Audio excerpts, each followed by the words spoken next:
तो आइए चर्चा की शुरुआत कर लेते हैं। मनोज जी, आप सुन ही रहे हैं आम आदमी पार्टी के नेताओं को। मेरा सवाल सीधा आपसे है कि क्या सच में बीजेपी बेचैन हो गई है?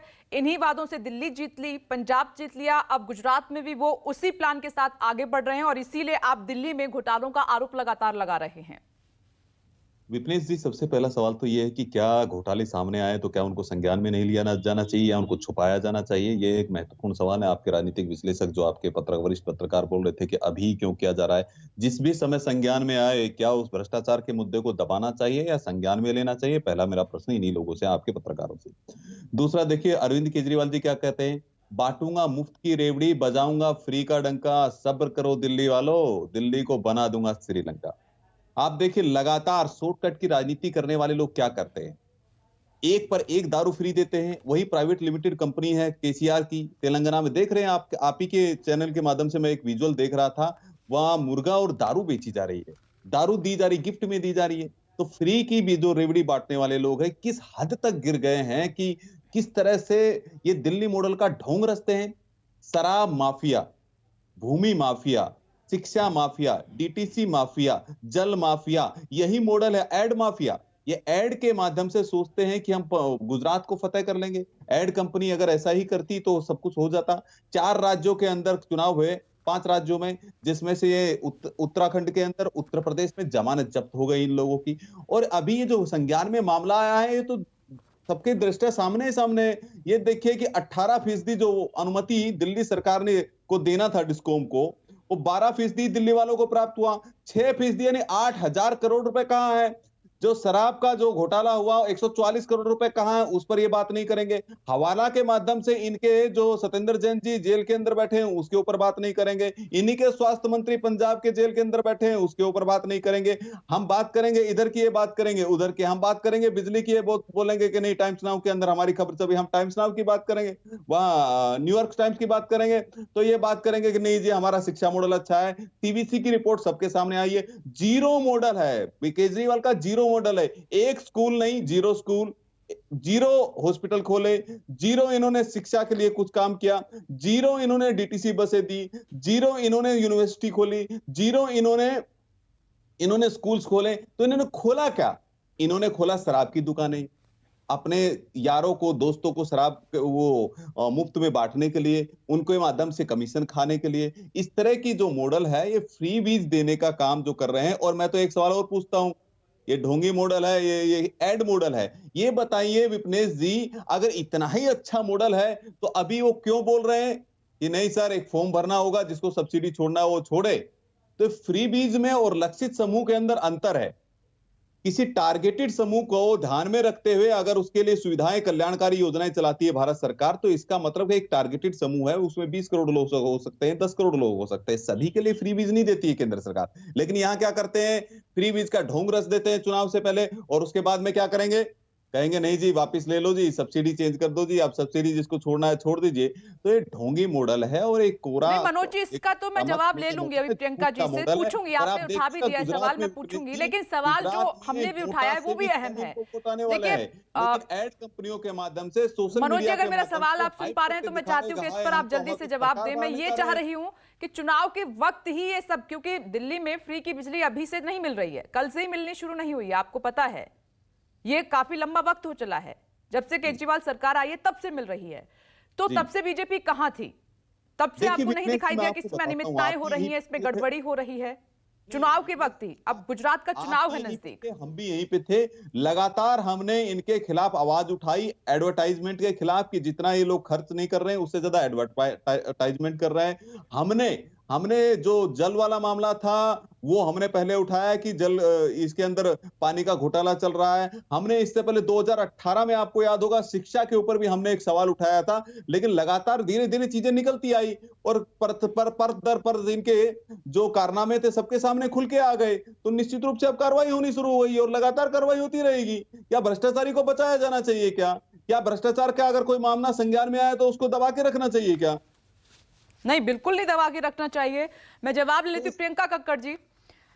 पहले बीजेपी ने शराब घोटाले का आरोप लगाया, फिर शिक्षा घोटाले का आरोप लगाया, अब बिजली घोटाले का बड़ा आरोप आप पर लग रहा है कि इसमें जमकर अनियमितताएं बरती गई हैं। माथुर जी सभी को नमस्ते। आपके क्वेश्चन पे आऊंगी, उससे पहले मैं बता देती हूँ असल मुद्दा क्या है। माथुर जी, दिल्ली में 200 यूनिट फ्री है, 400 तक हाफ है, और उसके बाद सबसे सस्ती बिजली पूरी कंट्री में दिल्ली में मिलती है, जो कैपिटल ऑफ द कंट्री है। गुजरात में जैसा राजीव रंजन जी ने बताया, गांव गांव तक लोग उम्मीद लगा के बैठे हैं कि फ्री बिजली मिलेगी। वो इसलिए है क्योंकि गुजरात में देश की सबसे महंगी बिजली मिलती है, और ये तब है जब दिल्ली अपनी बिजली बाहर से खरीदता है और गुजरात अपनी बिजली खुद बनाता है। और आरोपों का तो क्या है माथुर जी, हम अपनी जनता को फ्री शिक्षा, फ्री स्वास्थ्य सेवाएं, फ्री मेडिसिन, फ्री इलाज, ऐसे फ्री बिजली, फ्री पानी, ऐसे महंगाई, कमर तोड़ महंगाई के दौर में जहां आज सिर्फ गरीब जनता नहीं पिस रही, आपने कहा गरीब जनता केवल नहीं पिस रही, सैलरीड क्लास भी। आज आप कोई अपना लोन का टेन्योर उठा के देखे, जिसने भी होम लोन या कार लोन ले रखा होगा, उसका या तो ईएमआई बढ़ गया है या टेन्योर बढ़ गया है। तो ऐसे महंगाई के जमाने में अगर एक सरकार अपनी जनता को इतनी सारी सुविधाएं फ्री देती है और उसके बाद भी सरप्लस बजट में पेश करती है, तो वो सरकार करप्ट है, या वो सरकार जैसे मध्य प्रदेश, जैसे हरियाणा, जैसे उत्तर प्रदेश, जैसे गुजरात, जो अपनी जनता को कुछ फ्री नहीं देती और घाटे में चल रही है, तो कौन सी सरकार करप्ट हुई? आप हम पे जांच करा लीजिए। आप हम पे 169 जांचें करा चुके हैं, ये शायद 170 होगी या 175 होगी, हम इसमें भी क्लीन लगेंगे। प्रियंका जी, एक प्रपोजल आया था कि जो सब्सिडी लोगों के खाते में बिजली की जा सकती थी वो डिस्कॉम कंपनियों के खाते में गई, उस पर कुछ आपत्ति थी क्या? ये एक पॉलिसी मैटर है। आम आदमी पार्टी सरकार एक चुनी हुई नियुक्त सरकार है, उसको अपने फैसले लेने का अधिकार है। उसमें आप क्या गबन बता रहे हैं? इन्होंने 2 एग्जाम्पल दिए करप्शन के, मैं आपको दोनों एग्जाम्पल का 2 सेकंड में आंसर देती हूँ। इन्होंने पंजाब का एग्जाम्पल दिया, हमारे मंत्री का, स्वास्थ्य मंत्री का, जिनका गबन ना मीडिया को पता चला था ना किसी और ने उठाया था, हमें पता चला था और हमने मीडिया में भी न्यूज आने से पहले हमने उनको अरेस्ट कराया। सत्येंद्र जैन जी की बात कर रहे थे, ईडी को फटकार लगी, कोर्ट में बार बार पूछा गया बताओ क्रिमिनलिटी कहां है, ये इतना डर गए, इन्होंने एप्लीकेशन डाली कि जज बदल दिया जाए। ये हुआ सत्येंद्र जैन जी के मामले में, फालतू में प्रताड़ित कर रहे हैं उनको।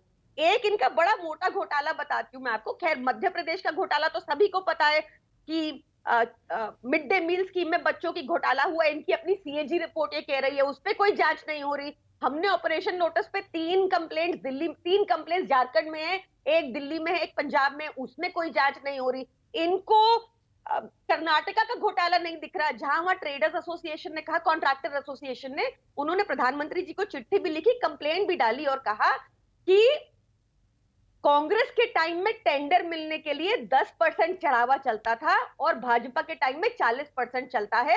हमसे ये नहीं हो पा रहा, शायद यही वजह है। हमने देखा बैंगलोर में बारिशों में सारा सिविक स्ट्रक्चर ढह गया। और आपको बताऊं, फॉरेन फंडिंग की बात कर रहे थे, ये फॉरेन फंडिंग पे कोर्ट ने इनको फटकारा कि बीजेपी और कांग्रेस दोनों गलत है। इन्होंने अवहेलना की है एफसीआरए एक्ट की। इन्होंने क्या किया, पार्लियामेंट में गए, एफसीआरए एक्ट में 2018 में संशोधन ले आए। तो ये ऐसी करप्ट सरकार है, अपने आप पर जांच नहीं करवाती।